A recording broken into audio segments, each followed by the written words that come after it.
Alors, dès lors que vous avez l'idée business, alors, c'est pas fini le travail. Que faut-il faire d'autre? Il va falloir maintenant choisir le réseau social sur lequel vous voulez travailler, le réseau social sur lequel vous voulez rester et comment bâtir votre audience pour que cette idée business que vous aviez, on puisse toucher en fait la cible qui est concernée. Aussi simple que ça. Alors, qu'est-ce qu'il y a lieu de faire? Donc, je disais, on n'a qu'à prendre l'exemple de la personne qui est passionnée par la cuisine et qui a une compétence en fait en nutrition. Je suppose que c'est un agronome qui est dans la nutrition et tout, mais qui aime bien la cuisine. Tout simplement. Donc la personne se dit, ok, j'aime bien la cuisine, voilà. Donc je vais commencer par créer des plats diététiques vu que j'ai une expertise en fait en nutrition et que je sais comment agencer telle feuille à telle autre feuille pour avoir tel résultat et que ce résultat-là peut résoudre en fait tel problème au niveau de telle personne. Est-ce que vous comprenez un peu? C'est le message là que je suis en train de faire sortir comme ça pour vous. Donc, c'est-à-dire que la solution que la personne a apportée, c'est-à-dire que le plat diététique que la personne est en train de nous présenter, c'est pas un plat qui existe, c'est pas un plat ordinaire qu'on retrouve un peu partout. Non, c'est une solution que la personne a créée pour venir résoudre en fait un besoin. Et ce besoin, disons que ça concerne peut-être les personnes du troisième âge qui ont des problèmes peut-être de nerfs, qui ont des problèmes d'arthrose, qui ont des problèmes de ballonnement, qui ont des problèmes de mauvaise digestion, qui n'arrivent pas à trouver en fait au stade de leur vie l'alimentation équilibrée qu'il leur faut parce qu'en fait ils font face souvent à une alimentation peut-être trop huileuse, trop pimentée ou trop épicée qui sont plus bons pour eux en fonction de l'âge qu'ils ont et en fonction des problèmes qu'ils veulent résoudre. Donc toi, l'entrepreneur Linda, par exemple, en griffe et tout, dit non, moi j'ai la solution en fait à votre problématique. C'est-à-dire que moi je crée des plats diététiques qui ne sont ni huileuses, ni salées, ni épicées, ni pimentées et qui viennent vous aider dès que vous prenez 3 paquets de plats, c'est-à-dire pour le matin, le midi et le soir, c'est-à-dire le petit déjeuner, le déjeuner et le dîner.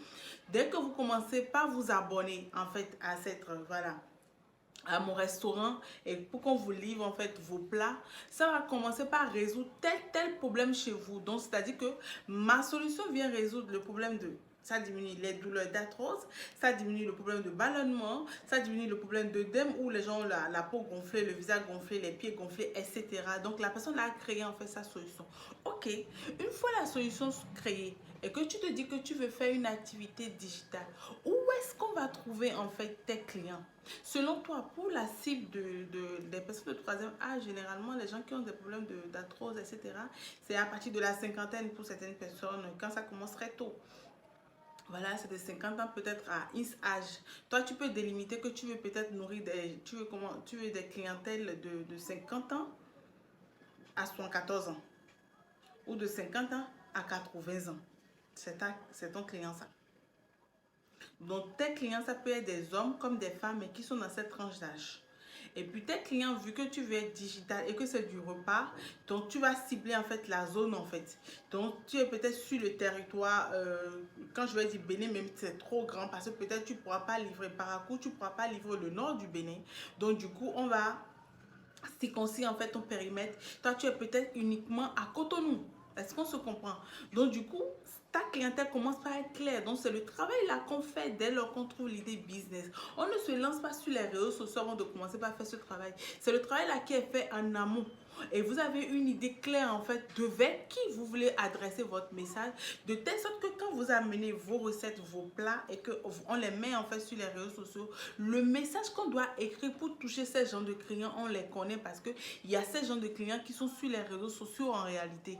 Donc il va falloir juste peut-être que le client lui-même trouve le produit ou sa fille ou son garçon ou ses enfants tombent en fait sur une publication du genre pour dire tiens, c'est ce qu'il faut pour papa, c'est ce qu'il faut pour maman, c'est ce qu'il faut pour telle tante et que les personnes là commencent par relayer ou bien les personnes là commencent par commander pour leurs parents et vous, votre business a pris. Donc le choix du réseau.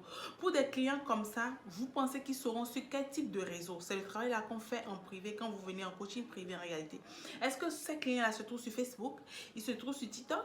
Ils se trouvent sur Instagram? Ils se trouvent sur LinkedIn? Ils se trouvent sur Twitter?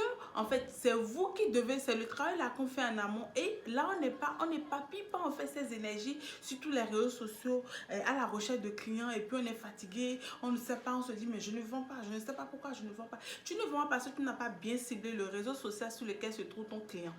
Parce que dès lors que tu connais le réseau social sur lequel il se trouve, tu vas commencer par travailler sur ton audience en réalité. Et par rapport à l'audience, on te dit que tu es adressé à des personnes d'un certain âge en fait. Donc on imagine un peu leur culture, on imagine un peu ce que ces gens-là aiment. En fait, ces gens-là connaissent plus les alimentations que toi qui es en train de leur proposer parce qu'ils ont fait toutes les guerres, ils ont pris tellement, ils ont pris peut-être toutes la gastronomie en fait, africaine, européenne, mexicaine, etc. En fait, ils s'y connaissent en réalité. Donc ce que tu veux leur proposer, tu dois te permettre d'être à la hauteur parce que ce n'est pas des enfants, c'est pas des petits, c'est des gens qui s'y connaissent. Donc du coup, toi-même, tu dois savoir qu'est-ce que je vais proposer en fait, qui va faire en sorte que le client là, dès qu'il voit l'image ou il voit, comment je vais dire, l'ingrédient, là que j'aime parce que c'est les gens à cet âge, ils se documentent beaucoup parce qu'ils font beaucoup attention à ce qu'ils mangent. Ils font beaucoup attention à leur santé. Donc, ils connaissent tellement d'ingrédients, ils connaissent tellement de noms, de feuilles, de plantes que ce que tu dois mettre dedans, tu dois être vraiment sûr. Mais vu que c'est tes compétences et que c'est ton expertise, on n'a plus à douter. Vous comprenez un peu? Là, vous êtes à l'aise en fait dans votre domaine. C'est votre passion. Vous êtes passionné par ça. Vous faites sortir les créations pour nous simplement. On pose et puis les clients viennent. Donc là, après le choix du réseau, on va commencer par construire en fait l'audience. Oui, on va construire l'audience. C'est des offres peut-être qu'on va faire pour les attirer. C'est des messages qu'on va utiliser en utilisant des mots-clés pour les attirer vers nous. C'est des promotions qu'on va faire peut-être, des concours peut-être qu'on va lancer. Il y a une manière de travailler sur son audience de telle sorte que l'audience soit toujours motivée et prêt tout le temps à acheter chez nous. Vous comprenez un peu? Donc ça, c'était les deux points sur lesquels je voulais venir. Pour la prochaine vidéo qu'on va faire, on va travailler sur la dernière session, sur comment il faut réussir en fait le lancement de son produit dès lors que c'est une nouvelle idée. Et après, comment faire... et je veux dire, comment on appelle, après le lancement du produit, comment attirer des gens vers soi.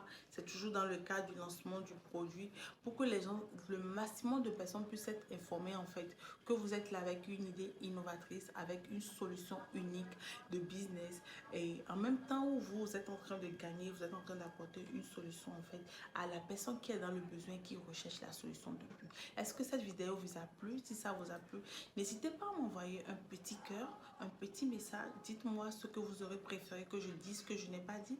Dites-moi vos challenges, vos défis, votre préoccupation. Qu'est-ce qui vous challenge? Qu'est-ce qui vous fait peur en fait dans votre business? Et si c'est des défis qui vous fait peur, en parlons-en. Mettez-moi un commentaire ou écrivez-moi en privé. Je peux revenir ici avec une solution pour vous dans une vidéo. Alors enregistre, pause et on se dit à la prochaine session.